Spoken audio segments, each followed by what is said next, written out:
दुबला हो गया, सूख गया। पत्नी बोलती सेठ जी भोजन कर लो। बोलता भाड़ में गया तेरा भोजन, मेरे सीने में चल रहा कि मेरे बच्चों के बच्चों का। पत्नी भी बोली क्या तुमको समझ नहीं आता, बुढ़ापे में क्या बीमारी तुमने लगा ली है, जाओ थोड़ा सा इलाज कराओ, डॉक्टर को दिखाओ। बड़े बड़े डॉक्टर को दिखाया, सोनोग्राफी हुई, एक्सरा हुआ, सारी चीजें हो गई, सब जांच हो गई, सारी रिपोर्ट आई, sugar normal, BP normal.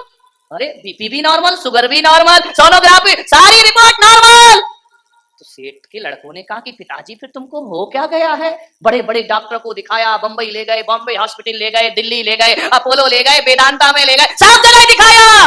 Doctor बोले सेठ जी तुमको तो कुछ नहीं है। तो लोग बोले यार ये सूख के कांटा क्यों हुआ जा रहा है, इसकी सारी रिपोर्ट तो नॉर्मल आती है, लेकिन इसे कौन सी। सेठ बोला मुझे समझ ही नहीं आता है, मंदिर जाने को मन नहीं करता है, माला फेरने को मन नहीं करता है, महफिल में जाने को मन नहीं करता है, किसी के पास से बात करने को मन नहीं करता है, मन में एक ही धुन लगी है, मेरे बच्चों के बच्चों का। क्या टेंशन में आ गया सेठ? ध्यान रखना, अटेंशन में रहो तो टेंशन कभी नहीं होगा, लेकिन जब आदमी अटेंशन में नहीं रहता है तभी दिमाग में टेंशन हुआ। क्या परवाह, क्या चिंता करना। बहुत दुखी हुआ सेठ। कहते हैं पूरी चेहरे की लालिमा उड़ गई सेठ की, एक शाम थी। लोग कहते सेठ जी मंदिर चलो, अरे मुझे नहीं जाना, मेरा मन सही नहीं है, मुझे कोई मंदिर नहीं जाना। माला फेरे तो बच्चों के बच्चे दिखा। सेठ बड़ा दुखी हो गया, बड़ा पीड़ित हो गया सेठ।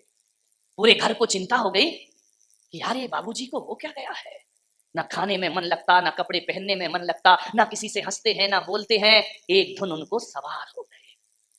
एक शेख सादी था, फकीर था, मस्त मौला फकीर था, सूफी संत था। रास्ते में से निकल रहा था, बैसाखी उसके साथ थी, खुदा को बड़ा धन्यवाद दे रहा था। एक आदमी मिल गया, उसने कहा कि फकीर जी बड़े आनंदित दिख रहे हो, क्या बात है? बोले खुदा का बड़ा रहम है मेरे ऊपर, बड़ी कृपा है खुदा की मेरे ऊपर। अरे बोले काहे की कृपा है, पागल हो गया है? उसने कहा क्यों? अरे भगवान की बड़ी कृपा मेरे ऊपर बरस रही, आनंदित हूं मैं। अरे उसने कहा पागल देख, तू इतनी खुदा की रहम मानता है और उस परमात्मा ने तुझे एक पैर नहीं दिया है, तू बैसाखी के सहारे चलता है। पागल हमको देख, हम ईश्वर को नहीं मानते, दोनों पैर हमारे पास हैं, और तू खुदा की इबादत करता है और तेरे पास एक पैर नहीं है। जाके खुदा से बोल कि तेरी इतनी इबादत करता हूं और तूने एक पैर नहीं दिया है।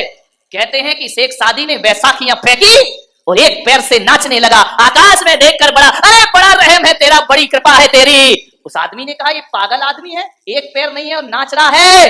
बोले देख पागल, मैं नहीं पागल तू है। उस फकीर ने, शेख सादी ने कहा मैं इसलिए आनंदित हूं क्योंकि दुनिया में ऐसे भी लोग हैं जिनके पास दोनों पैर नहीं होते हैं, ये खुदा का रहम है, उसने मुझे एक पैर प्रदान किया है, इसका मैं धन्यवाद देता हूं।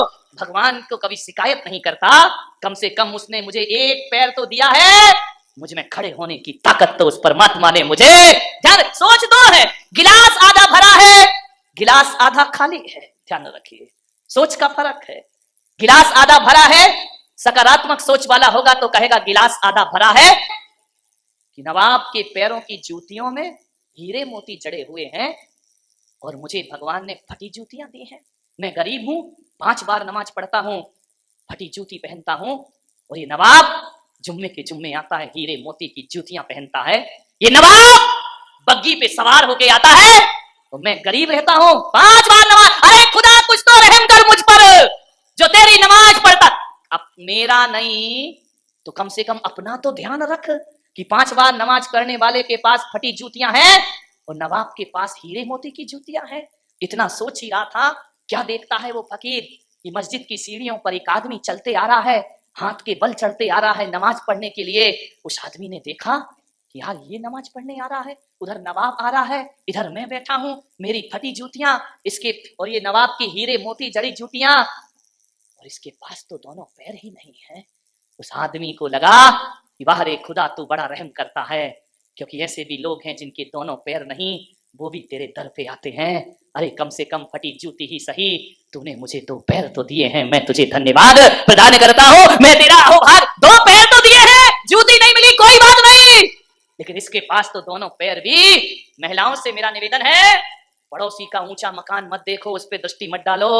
ध्यान रखना, पड़ोसी का ऊंचा मकान देखोगी तो गर्दन में लचक आ जाएगी, ध्यान रखना, टेंशन हो जाएगा। मेरा मकान भी बड़ा होना चाहिए, एक ही चीज है सुखी होने के लिए, एक ही नियम, एक बात तुमको बता रहा हूं, जब महिलाओं के मन में ये बात आ जाए कि उसका मकान बड़ा और मेरा मकान छोटा, जब ऐसी सोच लाओगी तो तुम दुखी हो जाओगी।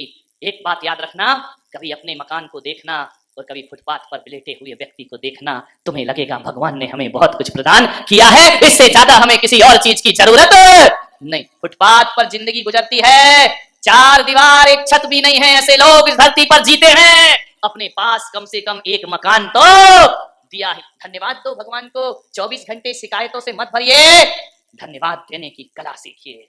मंदिर जाओगे, शिकायत को लेकर जाओगे तो दुखी होकर लौटोगे, और अहोभाग्य लेकर जाओगे तो आनंद का प्रसाद लेकर वापस आओगे। बहुत कुछ तो दिया है परमात्मा। 24 घंटे शिकायत, मेरे पास ये नहीं, मेरे पास वो नहीं, ऐसा नहीं किया, वैसा नहीं किया। जो है उसमें सुखी रहने का प्रयास करिए मेरे भाई।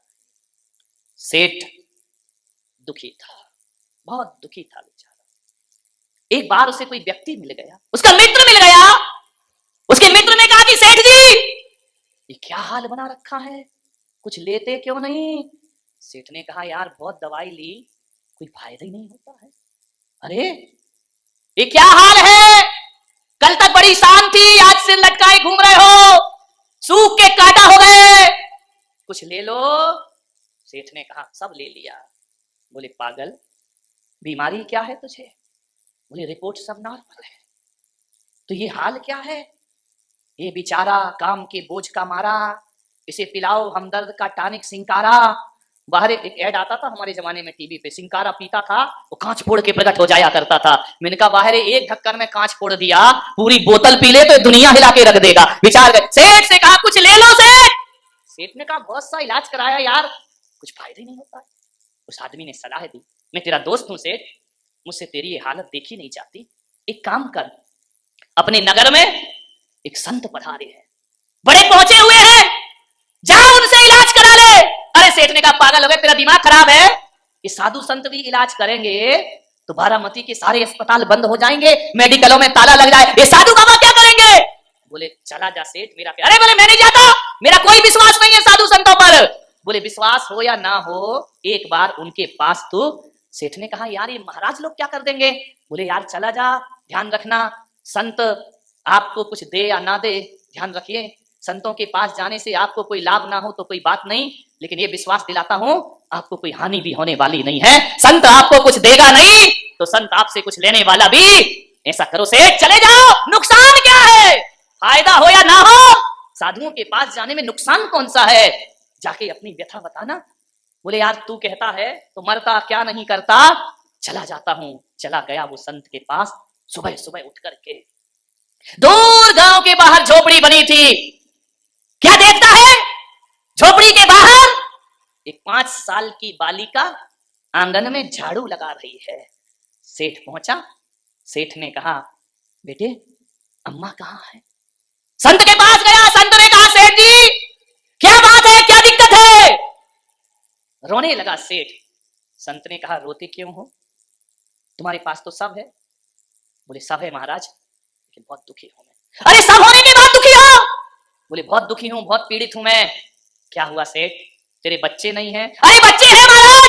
कहां बच्चे अच्छे में फंसा रहे हो मुझे? तो फिर किस बात का दुख है? बीवी खराब है। अरे बीवी तो सीता की तरह है, ऐसी बीवी किसी को मिलती? अरे बीवी तेरी सीता जैसी, बच्चे तेरे पास हैं, बच्चे तेरा कहना नहीं मानते। अरे महाराज कहने की बात तो छोड़ो, इस कलयुग में भी राम लक्ष्मण की तरह है, कोई बात जुबान पे लाता हूं और जुबान पे आने से पहले बच्चे उसे पूरा। बोले बच्चे अच्छे सेठ, कोई व्यापार में अरे घाटा वाटा कुछ नहीं लगा है, तो फिर क्यों रो रहा है? बोल सेठ किसी ने तेरा अपमान किया?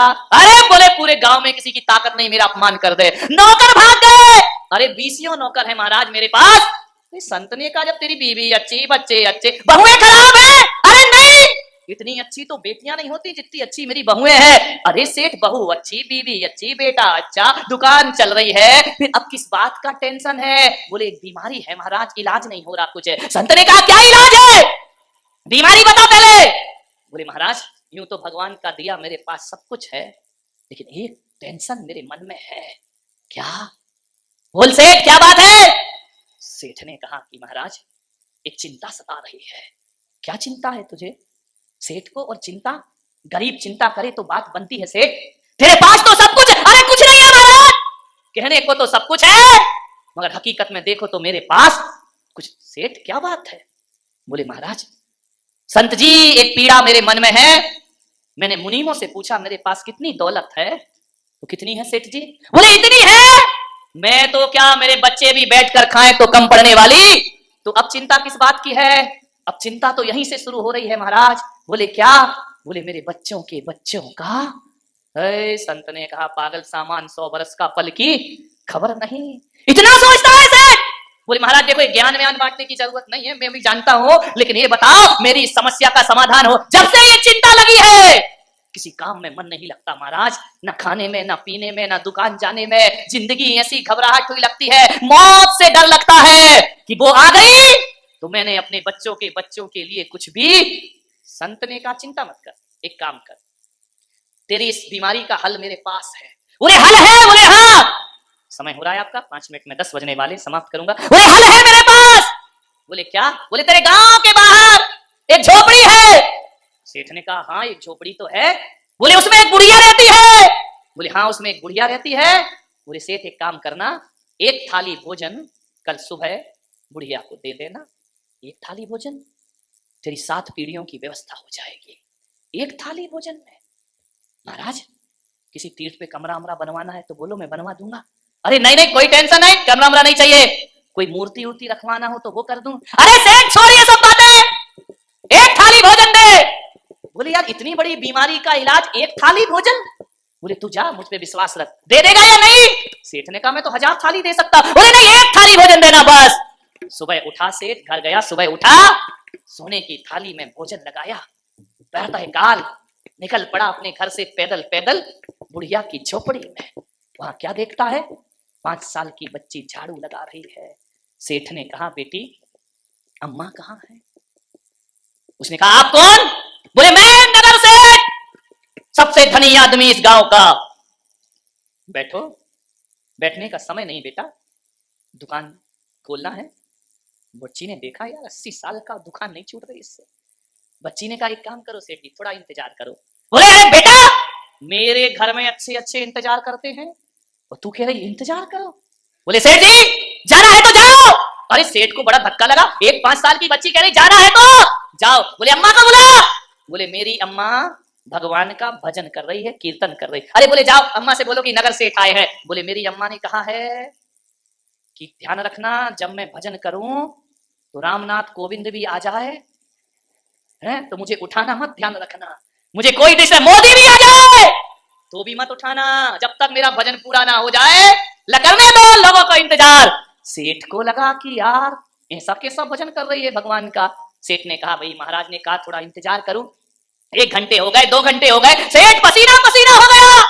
सेठ ने कहा बेटा अब तो बुला दे, कितनी देर पूजा करेगी तेरी अम्मा? बोले सेठ जी मेरी अम्मा घड़ी देख के पूजा नहीं करती है, जब तक मन लगेगी करती रहेगी। अरे बोले 1 घंटे 2 घंटे। अरे सेठ जी इंतजार करो, मेरी अम्मा का यदि पूजा में मन लग गया तो पूरा दिन भी लग जाए तो उसे कोई परवाह नहीं हुआ, पूरा दिन पूजा करेगी। बोले हाँ। अरे बुढ़िया मेरा सत्यानाश करने पे तुली है? वहां तो पूजा चल रही, वहां दुकान का क्या होगा? तो बालिका ने कहा सेठ जी इंतजार करो, देखो 12 बज गए। सेठ ने कहा बेटा कुछ अप्रोच लगाओ, अम्मा को बुलाओ। बोले अम्मा तो आज लग रहा है कि पूरी पूजा करके आएगी शाम तक। अरे सेठ ने कहा सत्यानाश इस बुढ़िया का, जैसे तैसे तो मैं आया इसकी झोपड़ी में, ये पूजा करने बैठ गई। खूब इंतजार किया, 1 बज गए। सेठ ने कहा बेटा इधर आ, ये अम्मा नहीं आ रही, अब मैं जा रहा हूं, अब मेरे सब्र का बांध फूट गया, ये 1 थाली भोजन तुम ले लो। तो बच्ची ने कहा भोजन क्यों? बोले अम्मा को सब भोजन दे जाते हैं। बोले कि सेठ जी भोजन वापिस ले जाओ। वापिस ले जाओ? पहली बार सेठ को किसी ने लौटाया, ये भोजन वापिस ले जाओ। बोले क्यों बेटा, क्या भोजन नहीं करोगी? बोले हमारे यहाँ भोजन आ चुका है। आ चुका है? कौन दे गया? बोले एक ब्राह्मण दे गया है। क्या दे गया? बोले केले के पत्ते में दही भात दे गया है। अरे बेटा उसको एक तरफ फेंक, गाय को डाल, देख सोने की थाली में 56 भोग लेकर आया हूं, ले अपनी अम्मा को खिलाना और तू भी खाना। उस बच्ची ने कहा मेरी अम्मा ने कहा है, मेरी अम्मा ने सिखाया है कि बेटा अपने यहाँ भोजन आ जाए तो फिर अपन दोबारा भोजन नहीं लिया करते हैं। सेठ जी आप लेट हो गए, ये भोजन हम स्वीकार नहीं करेंगे, वापिस ले जाइए ये भोजन। सेठ के आत्मा को धक्का लगा कि दही भात खाने को तैयार है केले के पत्ते में, लेकिन मेरी सोने की थाली का भोजन नहीं कर रही है। बालिका ने कहा ले जाओ सेठ जी, ले जाओ, वापिस ले जाओ, हमें नहीं चाहिए। बोले बेटा एक काम कर, रख ले, कल खा लेना। बच्ची ने कहा कल खा लूंगी? हाँ।